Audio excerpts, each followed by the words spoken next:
sekali-kali bicara di medsos, Instagram, di TikTok, apa saja, termasuk di WA sekalipun. Jangan kita bicara yang tidak perlu atau bicara yang sangat rahasia. Seperti pembicaraan hubungan antara suami istri. Assalamualaikum warahmatullahi wabarakatuh. Bismillah, alhamdulillah, wassalatu wassalamu ala rasulillah wa ala alihi wa sahbihi wa mawala. Luar biasa. Seminar kita pada hari ini betul-betul memberikan manfaat yang luar biasa untuk kita semua. Dari apa yang disampaikan oleh Profesor Dr. Abdullah bin Muhammad Baharun hafizahullah ta'ala wa ra'ah. Jadi dari seminar ini kita bisa lihat bahwa teknologi AI ini adalah fakta dan realita. Dan tadi juga pembicara Profesor Dr. Abdullah Baharun menyampaikan kepada kita tidak anti teknologi AI, tapi kita harus memanfaatkan AI dengan arif, bijak, dan cerdas. Sekali lagi, arif, bijak, dan cerdas. Nah, karena tadi sudah sama kita dengarkan bahwa AI ini pertama yang dikerjakan oleh AI adalah membaca dan mengumpulkan semua informasi penggunanya. Kita menggunakan AI, bahkan bukan AI saja, semua platform internet, bukan AI saja, semua platform medsos, semua dia membaca dan mengumpulkan semua informasi si pengguna tadi.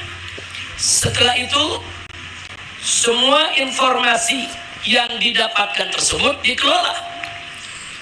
dikelola oleh AI untuk mengetahui segala gerakan dan karakter si pengguna tersebut. Nah, dari situ AI sendiri yang akan menyimpulkan apa dan bagaimana cara untuk mengendalikan si pengguna. Nah, ini luar biasa. Ini sangat penting sekali, karenanya di sini apa yang disampaikan tadi di penutup oleh guru kita, Profesor Dr. Abdullah Baharun, saudara, kita harus punya cara. Kita harus punya cara bagaimana kita menghadapi AI. Di antaranya pertama, sudah, apakah itu AI, apakah itu medsos, apakah itu platform yang lainnya, gunakan seperlunya. Jadi kita jangan mengumbar informasi, gunakan seperlunya. Dan kita harus bagi, ada dua informasi. Ada informasi untuk publik, buat kepentingan dakwah. Nah, ini bisa kita gunakan, silakan. Para habaibnya, para kiainya, para aktivisnya bisa menggunakan untuk menyebarkan dakwah. Bebas informasi dakwah kita sampaikan. Tapi ada jenis informasi yang kedua. Informasi pribadi kita. Hubungan kita dengan istri, hubungan kita dengan anak, hubungan kita dengan guru, hubungan kita dengan sahabat. Jangan sekali-kali bicara di medsos, Instagram, di TikTok, apa saja, termasuk di WA sekalipun. Jangan kita bicara yang tidak perlu atau bicara yang sangat rahasia. Seperti pembicaraan hubungan antara suami istri, nggak perlu dibicarakan di WA. Mereka bisa baca, mereka bisa ambil pembicaraan kita. Jangan bicara soal pribadi yang sangat rahasia, hubungan antara kita dengan kita, bukan untuk kepentingan publik tadi. Kalau untuk kepentingan publik dakwah, silakan sebarkan, itu dakwah. Tapi kepentingan pribadi, kita harus pandai, arif, bijak, dan cerdas, tidak mengumbar informasi. Nah, di antaranya apa?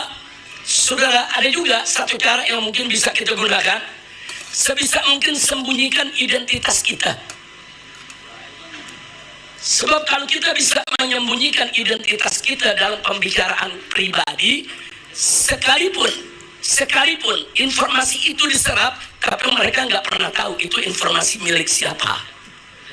Ya, kita tahu lah di Indonesia bisa, kita punya kartu WA aja dengan nama Anta Beranta bisa kok. Nah, jangan diumbar. Kalau nama kita diumbar, saudara, ya bicaranya mesti rapi. Kalau bicaranya rapi, bisa menyembunyikan informasi, silakan terang menderang itu nama dicantumkan. Tapi kalau bicara tidak bisa ditahan, jangan pakai identitas pribadi. Nah, memang ada kendala, bukan tidak ada kendala. Kendalanya, saudara, kita sudah sembunyikan nama kita. Katakan saya kasih contoh di WA. Kita sembunyikan nama kita. Kita nggak sebut kita punya nama. Tapi ternyata itu bisa dicari dengan mudah. Siapa sih kita?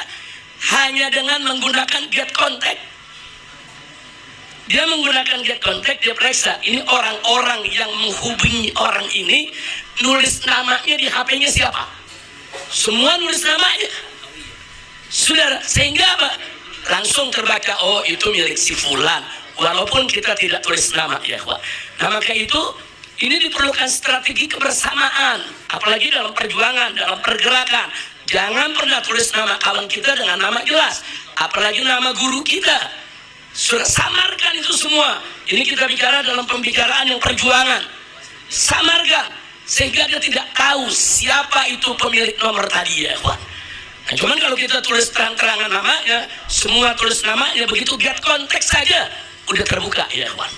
Jadi ini memang luar biasa. Maka itu saya mau katakan di sini, ini perang antara yang hak dan batil, ini memang perang abadi. Ini perang, apakah itu perang pemikiran, perang ekonomi, perang politik, ini akan terus berlangsung sampai hari kiamat. Nah, maka itu sekali lagi, ariflah kita, bijaklah kita, cerdaslah kita di dalam menggunakan AI dan segala macam platform di dunia medsos. Insya Allah. Saya kasih contoh beberapa hal yang penting. Kalau tadi soal WA, saya berikan contoh beberapa hal yang cukup penting ya Pak. Contoh arif dan bijaknya para aktivis di medsos ya Pak. Mereka tahu kalau mereka upload ada nama LGBT, itu langsung dihapus ya Pak. Karena kebanyakan pemilik platform itu memang pembela dan pendukung LGBT. Sehingga siapapun, Ustadz, Kiai, bicara LGBT langsung dihapus. Mereka nggak berikan tempat. Itu yang tadi disampaikan oleh Profesor Dr. Baharun. Kita nggak bisa bebas untuk menyampaikan yang hak, yaitu di platform yang dimiliki dan dikuasai oleh mereka. Saudara, bahkan saat ini kejadian di Gaza atau yang bicara soal Palestina mulai dihapus-hapusin kok di YouTube, saudara. Mulai dihapus sama mereka.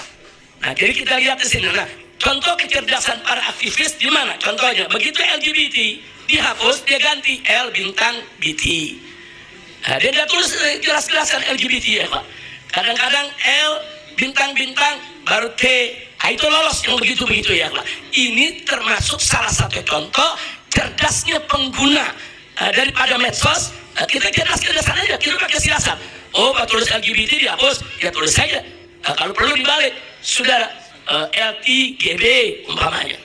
Nah, itu yang begitu-begitu membutuhkan kecerdasan si pengguna, ya kawan. Insya Allah. Nah, jadi ini hanya sebagai contoh, saudara. Saya sebagai contoh lagi satu aja lah. Foto saya atau foto Habib Hanif itu ditampilkan di Instagram, langsung hilang, dihapus. Nah, bagaimana supaya foto Habib Hanif sama Habib Rizik ini nggak hilang? Dipakai emoji love, ya kawan. Mukanya doang yang dipakai emoji love, ya kawan. Sehingga dia bertahan. Dia bertahan, pesan-pesan bisa sampai.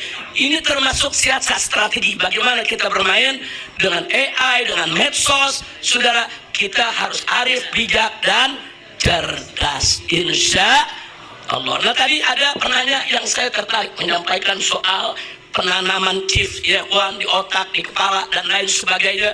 Ini juga nggak boleh kita abaikan informasi semacam ini. Ini juga kaitannya dengan AI, dengan medsos, dengan teknologi komunikasi. Artinya apa? Ke depan, saudara, siap-siap, saudara, siap-siap ke depan, kita semua mau dikendalikan dengan alam digital. Semua mau dikendalikan. Sebagai bukti, nah, yang ringan dulu, satu, adanya e-tol, pembayaran tol. Dulu kita bisa pakai uang cash. Sekarang mereka nggak mau pakai uang cash. Mereka minta kita beli dulu. Sehingga nanti transaksi antara kita dengan pintu tol itu adalah transaksi digital. Hanya angka-angka yang keluar. Berapa kita punya kuota, kita punya isian di dalam kartu kita ya Pak. Nah, kita nggak bisa tolak. Kalau kita tolak nggak bisa lewat tol.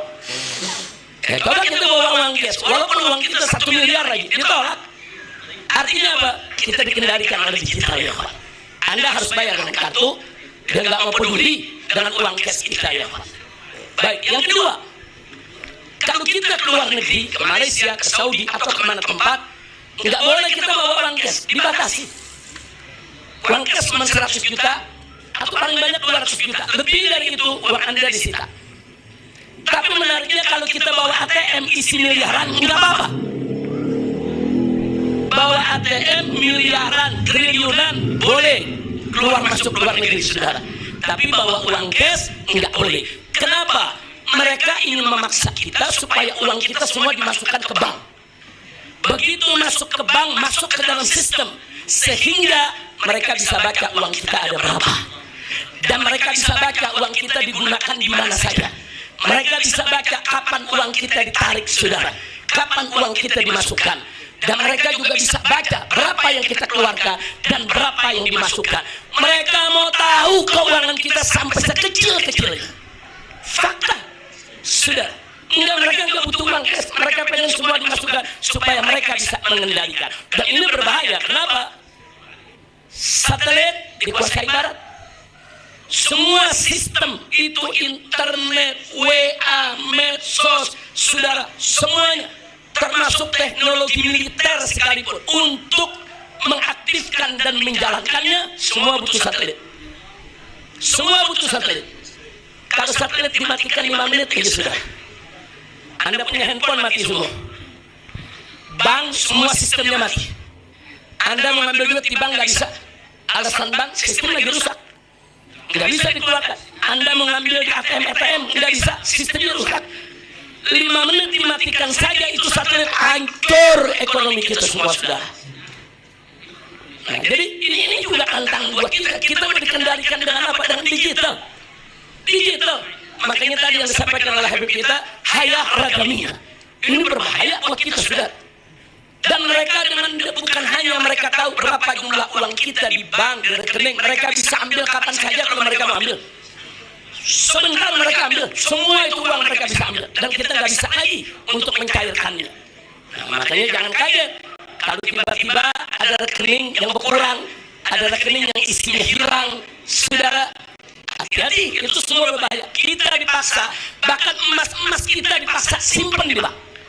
Supaya mereka mau lihat berapa duit kita, berapa uang kita. Bukan sekedar mau lihat, mereka mau tahu dipakai di mana saja, kapan saja, untuk apa. Dan ini sangat-sangat berbahaya. Betul yang dikatakan Profesor Dr. Abdullah Baharun, kita harus siapkan sahabat kita, pemuda-pemuda kita ke depan yang mahir di dalam teknologi, medsos, internet, AI dan lain sebagainya, dan harus ada muwajjih. Tadi beliau katakan harus ada muwajjih. Nggak bisa masyarakat main AI sendiri begitu aja. Harus ada muwajjihnya, harus ada mursyidnya, harus ada gurunya yang menunjukkan. Oh ini benar, ini tidak benar. Dan sang guru ini setiap saat harus siap untuk mengoreksi informasi-informasi yang diberikan AI yang menyesatkan masyarakat. Nah ini yang ingin saya sampaikan. Makanya tadi ada penanya yang mengatakan ditanam chip itu ya Pak. Memang rencana mereka ke depan gitu.